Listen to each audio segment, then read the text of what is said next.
California's governor recently signed a dozen pro-abortion and gender-related measures into law. Democrat Gavin Newsom says that he wants California to become a sanctuary state for abortion and gender surgeries. Several of the recently signed measures clash with pro-life laws in other states. Many pro-lifers say the new laws are illegal. And we go now to Jessica Anderson, Executive Director of Heritage Action for America. Jessica, welcome back. Good to be with you. Talk to us more about these new laws and which ones concern you the most. I understand there's one that apparently deals with infanticide.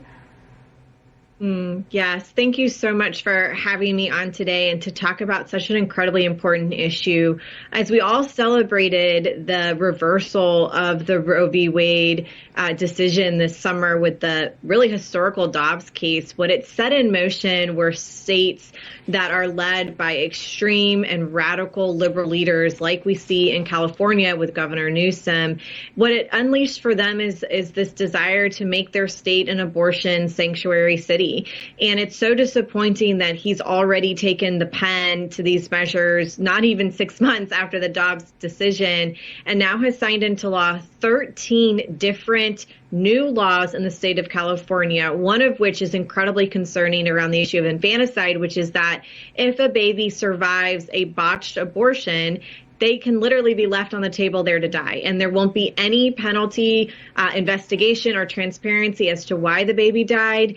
There won't be any investigation into the doctor's actions. And in some cases, rare but still real cases, the doctor can help terminate the life then of the baby after that baby is out of utero. And so when you see policies like this, you just have to wonder what exactly California is doing. And if the voters and the great people of California are going to stand for this and continue to elect someone like Governor Newsom to create a sanctuary state for abortion havens across the country, it's really disappointing and discouraging to see. Yeah, hard to wrap your mind around. It really is. Also, as we had mentioned, there's a law that makes California essentially a sanctuary state for young people seeking gender transition procedures.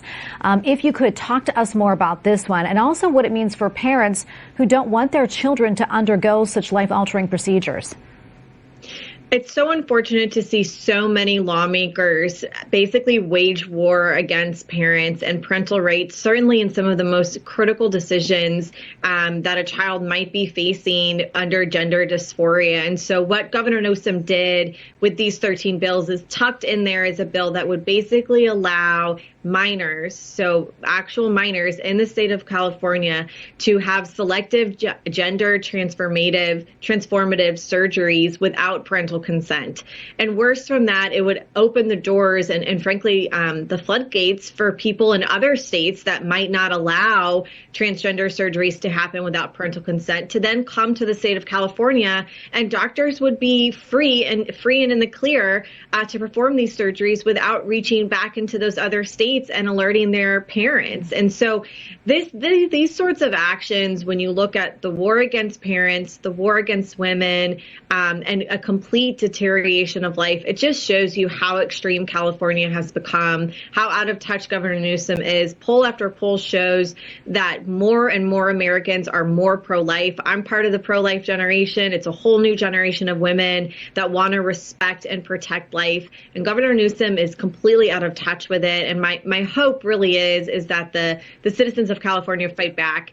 They take him out of office and they usher in a state of life to turn this state around. Yeah, very concerning out there for sure. Something else very concerning I quickly want to talk about, almost out of time, but it's a new all-trimester abortion clinic recently opened up in Maryland.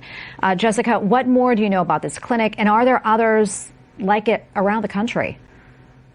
This is a full trimester abortion clinic that's opened up in College Park, Maryland. College Park is about 25 minutes from Washington, D.C. It's home to the University of Maryland. And so my sense is that this clinic that will allow abortions all the way through to the end of the trimester is targeting college-aged and young women who think that they don't have options. They don't know about adoption possibilities. They are not being told that the child in their womb is actually a child.